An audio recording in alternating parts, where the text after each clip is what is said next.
தென்காசி மாவட்டம் குற்றாலத்தில் சாரல் திருவிழாவை முன்னிட்டு தொடங்கிய மலர் கண்காட்சியை மாவட்ட ஆட்சியர் கமல் கிஷோர் தொடங்கி வைத்தார். கூடுதல் விவரங்களோடு நமது செய்தியாளர் மாரிமுத்து இணைகிறார். வணக்கம் மாரிமுத்து, விவரம். ஜெயஸ்ரீ, தென்காசி மாவட்டம் குற்றாலம் பகுதிகளில் ஜூன், ஜூலை, ஆகஸ்ட் இந்த 3 மாதங்களும் சீசன் காலமாக கருதப்படும். இந்த 3 மாதங்களிலும் சுற்றுலா பயணிகள் வருகை என்பது இந்த பகுதியில் அதிகரித்தே காணப்படும்.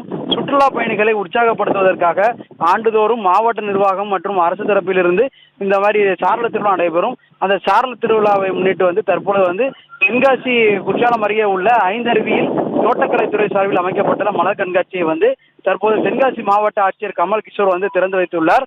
இதுவும் சுற்றுலா பயணிகளுக்கு இங்கு சுற்றுலா பயணிகளுக்கு இந்த மலர் கண்காட்சி என்பது பார்ப்பதற்காகவும் அதற்கான கட்டணமும் தற்போது தெரிவிக்கப்பட்டுள்ளது. இந்த நிலையில் இதனை அடுத்தபடியாக சாரல் திருவிழா இன்று தொடங்க உள்ளது.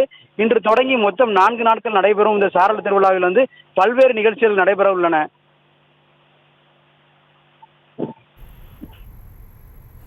விவரங்களுக்கு நன்றி மாரிமுத்து.